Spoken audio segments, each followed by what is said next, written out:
fais pas, c'est qu'en fait, je vais contextualiser. Voilà, donc je vais contextualiser, ça veut dire, je vais dire pourquoi je vais vous dire ce que je vais vous dire. Et ça, c'est important, le contexte. Et le contexte, c'est le suivant. Comme vous l'avez vu, je suis psychiatre à l'hôpital Saint-Antoine, où je dirige une unité du service.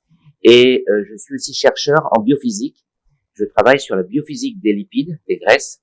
Et je travaille comment l'organisation des membranes, qui sont composées de graisses, comme vous le savez, va conduire à une signalisation cérébrale, c'est-à-dire par exemple la taille d'une sphère dans une vésicule, la manière dont une sphère va fusionner, la manière dont les neurones vont, avec les lipides qui les constituent, permettre au courant électrique de circuler. Et du coup, dans cette dualité entre la science dure de la physique, j'appelle la physico-chimie, ce que je fais, la manière dont la chimie s'organise et fait des structures physiques, et comment le biophysicien va parler au psychiatre. Et notamment, mes collègues de biophysique, je me suis rendu compte que dans leur tête, quand on disait un diagnostic, par exemple, schizophrénie, addiction, ils avaient l'impression que c'était une donnée unique. Ils n'avaient pas la notion de la complexité de notre domaine. Et je me suis dit que c'est le plus simple quand on va faire de l'intelligence artificielle, c'est d'arriver à faire en sorte que les données de la couche d'entrée dans le modèle, c'est-à-dire ce qu'a appelé hier le professeur Mira, la première couche de l'algorithme, c'est-à-dire les données qu'on va rentrer, ben comment ces données, elles sont pertinentes. Il ne s'agit pas de mettre n'importe quoi. Et pour arriver à avoir des données pertinentes, il va falloir que le clinicien explique au computationniste et que le computationniste comprenne les contraintes du clinicien. Et dans ce dialogue, qui était le 4e point qui était signalé par mon collègue, l'interdisciplinarité, ça va nécessiter d'avoir une explicitation du passage d'une langue à une autre. Et c'est ça que je vais essayer de faire avec vous. Et la première langue qu'on va traduire, c'est la langue des données. Comment une donnée devient un signe et comment un signe devient un symptôme. Voilà, c'est quand même ça, c'est important. Donc ça s'appelle la sémiologie. La sémiologie, c'est l'analyse des signes. Et nous, la sémiologie, c'est comment un signe, par exemple la taille de cet amphithéâtre, va devenir un symptôme. Ça ne va pas faire un symptôme, ce signe. Voilà. Donc comment un signe devient un symptôme. Et pour ça, il y a une première chose qui est très importante à comprendre, c'est qu'il n'y a pas d'observation ou de recueil d'informations qui soit athéorique. Il y a toujours, dans toute grille de lecture, une préconception de qu'est-ce qu'on cherche. Et donc, cette préconception, elle doit être intégrée dans le modèle qu'on va mettre dans la machine. Et c'est particulièrement important pour nous en psychiatrie, où, dans le fond, qu'est-ce qui va faire qu'on va avoir des symptômes? Et c'est que le signe doit avoir des caractéristiques. Par exemple, la tristesse n'est pas en soi un symptôme. C'est normal d'être triste. Donc, en quoi la tristesse est pathologique? Et l'autre élément qui va être important et spécifique à notre discipline, et qu'il faudra expliciter à la personne qui va faire des données d'algorithme, ben, c'est de lui expliquer qu'un symptôme en psychiatrie, c'est en même temps quelque chose d'observé et en même temps quelque chose d'éprouvé. Et il y a une grande différence. Par exemple, je peux observer une tristesse chez un de mes patients et ce patient peut me dire « Docteur, cette tristesse, j'y tiens parce que c'est tout ce qui me reste quand il me reste plus rien. » Donc, on voit bien que l'expérience du symptôme et l'énonciation du symptôme ne sont pas du même registre. Et l'autre point qui est spécifique à notre discipline, c'est le contexte. Tel signe en présence de tel autre et à telle temporalité a une particularité. Et donc, pour ça, je l'ai simplifié avec un tableau simple. Donc, vous voyez en bleu le signe, peu importe le signe, hein, ça peut être se gratter le nez, ça peut être ne pas arriver à l'heure au rendez-vous, peu importe. Et il est observé par le thérapeute et il est aussi expérimenté vécu par le patient. Et nous, on va décider à partir de quand c'est un symptôme. À partir de quand, comme le disait mon collègue, c'est qualitatif. Est-ce que c'est qualitatif parce que c'est présent ou est-ce que c'est qualitatif parce que il y a une diminution des degrés de liberté? L'exemple qui a été donné tout à l'heure, c'est l'exemple de l'insomnie. Toutes les personnes dans cette salle qui ont fait des gardes savent que le lendemain de la garde, on est plutôt en hypomanie. C'est-à-dire, on est plutôt très en forme. Alors qu'une insomnie pathologique, elle nous met en difficulté. Donc, on voit bien qu'une insomnie qui est pathologique, elle n'a pas les mêmes caractéristiques en termes de degré de liberté, puisque si je suis avec une insomnie positive, je vais faire plus de choses dans ma journée. Donc mes degrés de liberté sont plus grands. Alors que quand j'ai une insomnie pathologique, je fais moins de choses dans ma journée parce que je suis fatigué. Donc, ce qui va être caractéristique, c'est la diminution du degré de liberté comme manifestation symptomatique. Ou aussi la perte de miscibilité. Par exemple, imaginons que j'ai une mauvaise nouvelle et que je suis triste, mais qu'un copain me raconte une histoire drôle. Je suis alors capable de rire. C'est-à-dire que ma tristesse, bien que présente, est capable de se mélanger à la joie. Alors que quand je suis déprimé, cette même tristesse, même s'il me raconte une histoire drôle, je ne vais pas arriver à me réjouir. Donc ça veut dire que la tristesse, elle est pathologique, non pas intrinsèquement, mais parce qu'elle ne se mélange plus avec la possibilité de se réjouir.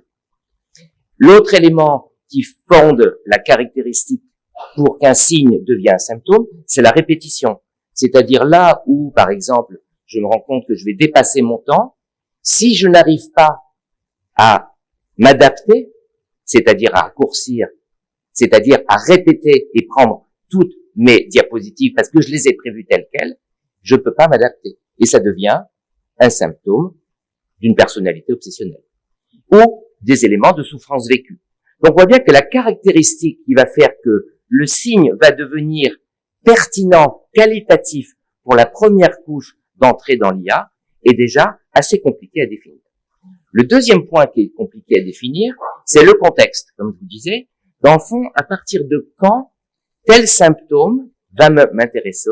Est-ce que c'est dans une visée classificatoire? Est-ce que c'est dans une visée épidémiologique? Par exemple, le DSM, c'est un très bon modèle épidémiologique, mais c'est un très mauvais modèle clinique. Donc, on voit bien que les éléments qu'on va prendre vont dépendre de l'intentionnalité de l'IA. Si l'IA, on l'applique dans le vide, comme si l'intelligence artificielle allait nous aider, si on n'avait pas une question qu'on se posait, eh ben, on va pas s'en servir. Et on l'a vu hier, c'était extrêmement clair, l'intelligence artificielle ne retire pas la responsabilité. Et c'est ça ce qui caractérise le médecin, c'est la responsabilité de la décision. Donc, il va y avoir dans l'élément qui vont faire qu'un signe va devenir un symptôme, donc va rentrer dans la première couche de l'IA, il va y avoir tous ces éléments-là qui nous amènent à une réflexion. L'IA doit être pensée préalablement, et c'est ce qui était très bien été dit ce matin, hier plutôt, l'IA n'a de sens que si on a un projet, et pas intrinsèquement en soi. Autre élément qui est caractéristique de notre discipline, c'est que le patient s'adresse à un protagoniste, le médecin. Et qu'évidemment, afin d'être compris par lui, le patient va vouloir modifier son expérience du symptôme pour la rendre intelligible à autrui. C'est-à-dire, dans une certaine mesure, il va trahir la pureté de son symptôme pour la rendre compréhensible et même pour convaincre son interlocuteur. Donc le symptôme s'inscrit dans une théorie de l'esprit, c'est-à-dire le patient se représente ce que le médecin va penser de ce qu'il va dire, et il va plus ou moins le dire d'une manière ou d'une autre. Et donc on va voir que le signe qui va être indiqué va être éminemment biaisé, et est-ce que si on le recueille en IA, ça va être la même chose si j'ai un interlocuteur A et un interlocuteur B? Ben non. On sait très bien que les patients disent pas les mêmes choses aux infirmiers qu'ils disent aux médecins. Donc, première question, c'était celle-là. Comment comprendre et comment expliquer à nos collègues qui font de l'IA la nature intrinsèque de la complexité du symptôme psychiatrique. Deuxième élément compliqué pour l'addiction, c'est que les collègues vont dire, l'addiction c'est simple, c'est une maladie, puisque vous faites une catégorie. Eh ben non, en fait, l'addiction c'est pas simple, et il n'y a pas de consensus. Et donc, si on va faire de l'IA avec des données d'une discipline floue, ça risque de faire un résultat flou. Donc, l'idée, c'est qu'il faut expliquer à nos collègues qui font de l'IA, qu'est-ce que c'est que l'addiction? Eh ben, on va leur dire, l'addiction, dans le fond, ça n'est pas forcément une pathologie. Et il y a plein de modèles non médicaux de l'addiction. Je vous en citer un, les modèles philosophiques, la liberté d'accéder à la satisfaction qu'on veut avec le hashish, le cannabis, tout ce qu'on veut, l'alcool. Les éléments juridiques, dans un pays, moi je travaille beaucoup avec les collègues en Hollande, On a beaucoup de projets de psilocybine. En France, c'est interdit la psilocybine. Donc les personnes qui utilisent la psilocybine sont des toxicomanes. En Hollande, c'est tout à fait légal. Il y avait un festival la semaine dernière où tout le monde avait ad libitum de la psilocybine. Les éléments sociétaux, est-ce que c'est désirable? Dans une société comme la mienne, l'alcool est désirable. Dans une société comme la vôtre, l'alcool n'est pas désirable. Donc on voit bien qu'il va y avoir des différences en termes de sociabilité et de société. Des éléments économiques, et puis il y a des zones frontières. À partir de quand, dans le fond, nous on utilise beaucoup la kétamine dans mon service, et on va, j'espère, bientôt utiliser la psilocybine pour le traitement de certaines pathologies. À partir de quand ça devient de la drogue, ça ne devient pas de la drogue. Donc on voit bien que les éléments vont pas être si simples que ça à définir. Et même si on reste dans le modèle de la pathologie, c'est-à-dire là, cette fois-ci, on était dans un domaine où la toxicomanie n'est pas définie comme une pathologie, mais là, quand on reste dans la pathologie, est-ce qu'il y a une continuité ou une rupture entre l'usage, le mésusage, l'usage problématique ou l'addiction? Où se met le cut-off? C'est pas simple. Est-ce que l'addiction, c'est essentiellement un trouble du comportement ou est-ce que c'est un trouble psychique? Et, dans le fond, si c'est une pathologie, est-ce que c'est une pathologie qui facilite les autres pathologies? C'est-à-dire, c'est un facteur de risque de décompensation, de personnalité, de cancer, ou est-ce que c'est une pathologie en soi? Et si oui, quel modèle pathologique suit-elle? Est-ce que c'est le modèle pasteurien, c'est le modèle du germe? Donc, il y a un microbe. Le microbe, c'est la toxicomanie, donc c'est la substantocoque, on va dire, c'est le drogocoque. Ou est-ce que c'est le modèle Claude Bernardien? Dans le fond, on comprend que l'usage du toxique, ça sert à équilibrer le sujet. Ou est-ce que c'est un autre modèle, le modèle neurobiologique? Donc là, pour les collègues qui vont implémenter les données, c'est pas facile. Et c'est pour ça que le DSM va être une très mauvaise grille de lecture pour l'IA. Et je vais vous donner une autre grille de lecture qui en est. Donc, ce qui est important, c'est de voir que le DSM, c'est pas un bon modèle parce que c'est fidèle interjuge, mais c'est pas spécifique. Et donc, aujourd'hui, ce qu'on propose, c'est ce que je vais vous proposer, c'est les RDoc. Donc ça, je vais le passer parce que je vois qu'il reste 7 minutes et j'ai envie d'aller un peu plus loin. Juste pour vous dire que nous, qu'est-ce qu'on fait les cliniciens quand on a un patient?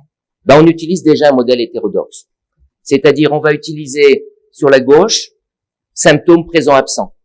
C'est la personne qui fait un tic 0. Ou un seuil. À partir de quand, on va dire, c'est pathologique. On va dire, c'est à partir du moment où on se lève plus, c'est à partir du moment où on vient plus au rendez-vous, c'est à partir du moment où, on finit un seuil. Le handicap ou le fonctionnement. On a aussi d'autres lectures qui sont des lectures en réseau, c'est-à-dire, on regarde comment les symptômes sont corrélés les uns aux autres. Et ça, c'est un jour, on a le temps. Il faudra qu'on fasse un topo sur quels sont les symptômes en réseau. Et c'est-à-dire, quand un symptôme est présent, quelle est la probabilité qu'un autre soit présent ou au contraire, quelle est la non-probabilité qu'il soit présent. Et à la fin, il faut prendre une décision. Donc, les RDoc, c'est quoi? J'ai 6 minutes, c'est bon. Les RDoc, c'est un projet qui était promu par le NIMH, par l'idée qu'on avait dépensé des milliards pour faire de la génétique des maladies mentales. Et alors qu'on a la certitude que c'est génétique les maladies mentales, on a des familles entières avec des troubles, on n'arrivait rien à trouver en termes de gènes. Et on s'est dit, mais et si les définitions qu'on s'était faites de troubles n'étaient pas bonnes, et qu'on mettait des choux et des carottes comme si ça appartenait à la même famille, et qu'en fait, il va falloir trouver des entités nosographiques, peut-être moins fidèles interjuges, mais plus spécifiques. Et donc, ils ont proposé les RDoc, c'est donc les Research Domain Criteria, donc qui était développé depuis 2009 et qui est arrivé jusqu'à aujourd'hui et qui s'est beaucoup développé, notamment dans l'addiction. Et je vais vous donner, donc, recherche génétique, neurosciences cognitives, sciences comportementales. Donc, c'est très vaste. Le but, c'est pas de se suppléer au DSM. Le but, c'est de terminer dans un avenir pas trop lointain ce qu'on appelle des endophénotypes, c'est-à-dire des sous-groupes de personnes qui appartiennent à la même famille pathologique. Et donc, ces personnes, elles vont appartenir à ce qu'on appelle un biotype, et ce biotype va nous permettre d'avoir un diagnostic beaucoup plus précis que juste avoir, comme on faisait dans l'ancien temps, on goûtait les urines, on disait c'était diabète insipide ou diabète sucré. On en est là à peu près en psychiatrie. Donc, l'idée, c'est quoi? C'est de se dire, on va observer des composantes fondamentales pouvant recouvrir plusieurs troubles. Donc ça, c'est, premièrement, on va faire du transnosographie. On va pas faire que du nosographie. Parce que comme la nosographie du DSM, elle est pas bonne, on va utiliser du transnosographie. Les fonctions exécutives, la régulation des affects. On va regarder l'ensemble des variations du normal au pathologique. Et on va regarder ensemble, et c'est là où l'IA est très importante, les données génétiques, neurobiologiques, comportementales, environnementales et expérientielles. Ça, les psychanalystes vont être contents. C'est intégré dans l'analyse, l'expérience. Et donc, ces éléments vont permettre d'avoir des données computationnelles. Comment est-ce que c'était regroupé? C'était regroupé de cette façon-là. Donc, les domaines qu'on va observer, negative valence, positive valence, cognitive systems, etc. Et puis, on se dit, on va essayer d'inférer les circuits qui sont là. Et pour ça, qu'est-ce qu'ils font? Ils ont proposé une matrice. Cette matrice, vous la voyez, elle est construite de la manière suivante. Je vais vous la mettre en plus grand. Vous avez donc, sur la gauche, les grands domaines. Les systèmes de valence négative, les systèmes de valence positive, les systèmes cognitifs, les systèmes liés aux processus sociaux, les systèmes d'activation et de modulation, les systèmes sensorimoteurs. Et à l'intérieur de ces systèmes, de ces domaines, on a des construits. On va pas. Par exemple, cognitive system, on a l'attention, la perception, etc. Et à l'horizontale, on a des colonnes qui vont permettre d'analyser quoi? Au milieu, la mesure des circuits cérébraux spécifiques. À gauche, les colonnes renvoient aux gènes, aux molécules et aux cellules. Et à droite, les comportements, les réponses physiologiques, les réponses verbales, c'est-à-dire l'expérience, et les résultats obtenus au moyen d'instruments. Et à la fin, une colonne qui met les paradigmes. Parce que tout n'est pas dans tout. Il va falloir analyser dans quel paradigme ça se situe. Donc, je vous ai juste pris, par exemple, un construit qui s'appelle la mémoire déclarative. Vous voyez, par exemple, pour les gènes, on n'a rien trouvé. Au niveau des molécules, on a trouvé ça, notamment les systèmes cholinergiques. Et au niveau des paradigmes, il y en a plusieurs. Donc, pour l'addiction, qu'est-ce qui a été mis en évidence? Premier modèle, 2013. Donc, c'est une première étude qui s'appelle Alcohol and Addiction RDOC. Donc, c'est les domaines de recherche pour l'alcool et l'addiction. Dans cette analyse, on a rempli ces grilles auprès de patients dont on disait qu'ils étaient addicts. On a fait une première analyse de ce qui est spécifique à ces patients. Ce qui va être spécifique à ces patients, c'est les atteintes du contrôle cognitif, les atteintes de la négativité émotionnelle et les atteintes de la salience, c'est-à-dire l'envie d'eux. Et donc, on va voir, est-ce que ce modèle, avec le temps, puisque depuis 2013, comme ça a été très bien montré par mon collègue depuis 2020, il y a de plus en plus de travaux, est-ce que ce modèle est poursuivi? Et en fait, modèle intermédiaire de 2018, aux trois domaines que je viens de vous dire, se sont rajoutés trois autres. L'interoception, la capacité à sentir à l'intérieur, la métacognition, la capacité à penser que je pense que, et le sommeil, le rythme circadien, qui sont des éléments qui vont être spécifiques dans la population addicte. Dernier modèle, et je m'arrêterai là, qui est le modèle de 2023, qui a donc implémenté de plus en plus d'informations, de plus en plus d'imagerie cérébrale, de plus en plus d'études génétiques, de plus en plus d'écoute de propos de patients. Voilà. Et on prend tout ça en compte à la même hauteur et on essaie d'avoir des paradigmes explicatifs. Et qu'est-ce qu'on voit? On voit que les trois domaines de recherche transdiagnostique pertinents pour l'addiction sont les états motivationnels appétitifs, en général, y compris le domaine de salience des incitations. Par exemple, quand je vois une bouteille et que je vois le rouge de la couleur de la bouteille, est-ce que ça me donne envie de boire? Quand je vois dans la rue un feu rouge, eh ben, est-ce que ça m'évoque le sang ou pas? Vous voyez, donc on voit ça beaucoup dans le PTSD. Deuxième modèle, deuxième niveau de domaine, les états motivationnels aversifs. Et vous savez que de plus en plus, en addictologie, on se rend compte que ce qui va renforcer le plus, c'est l'aversion.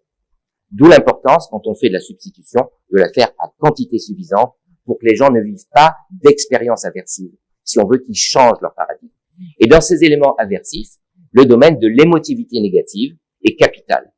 Et tout ce qui va être de l'ordre de la frustration va être extrêmement mauvais pour nos patients. Troisième niveau, la fonction exécutive cognitive, et qui comprend dans ce modèle, vous le voyez, c'est la partie verticale, precognition, implicit process, les processus implicites.